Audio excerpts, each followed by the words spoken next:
दोस्तों आज के इस वीडियो में हम बात करेंगे अखंड भारत के इतिहास के बारे में।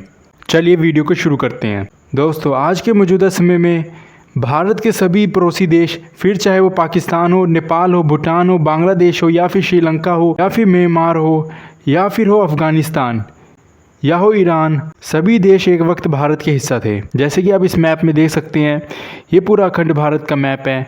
माना जाता है कि पिछले 2500 सालों में अखंड भारत पर कई हमले हुए, जिन्होंने भारत के 24 विभाजन किए, जिसमें भारत के पड़ोसी देश बने।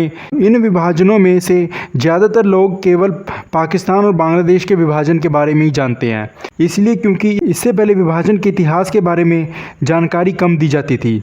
पर रिपोर्ट्स के अनुसार पिछले 2500 सालों में कई हमले हुए और हर एक बार भारत का कोई ना कोई हिस्सा अलग होता रहा।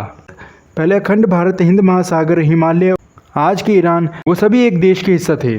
सूत्रों के अनुसार अखंड भारत का कुल क्षेत्रफल 1857 के स्वतंत्रता संग्राम के समय 83 लाख वर्ग किलोमीटर था, जो आज के समय में केवल 33 वर्ग किलोमीटर रह चुका है। इस संग्राम के बाद ब्रिटिश काल के दौरान 7 विभाजन हुए, यानी कि बाकी के विभाजन पहले ही हो चुके थे।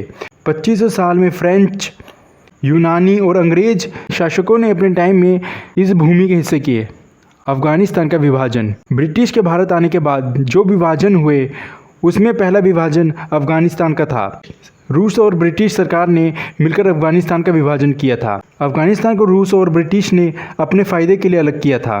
नेपाल का विभाजन, इसके बाद साल 1904 में पहाड़ी राज्यों के साथ समझौता कर ब्रिटिश सरकार ने नेपाल को भी अलग कर दिया था। हालांकि नेपाल भी 1947 तक अंग्रेज़ों के अधीन रहा। तिब्बत का विभाजन, आज चीन में आने वाले तिब्बत पहले भारत का हिस्सा था, लेकिन साल 1914 में तिब्बत को ब्रिटिश सरकार ने बफर स्टेट घोषित कर दिया। बफर स्टेट मीन्स वो स्टेट जो बड़े बड़े स्टेट के बीच में आता है या बड़े बड़े देश के बीच में आता है, जो एक छोटा सा देश होता है। एग्जाम्पल जैसे कि भारत और चीन के बीच में नेपाल आता है, जो कि एक बफर कंट्री माना जाता है, तो उसी को कहते हैं हम बफर स्टेट। मीन्स दो बड़े बड़े कंट्रीज़ के बीच में छोटा सा कंट्री या एक छोटा सा राज्य। इसके बाद चीन ने इसे अपने अधीन कर लिया। भूटान का निर्माण, तिब्बत को बफर स्टेट घोषित करने से पहले ब्रिटिश ने साल 1906 में भूटान को भी भारत से अलग कर भूटान को एक अलग देश का दर्जा दे दिया।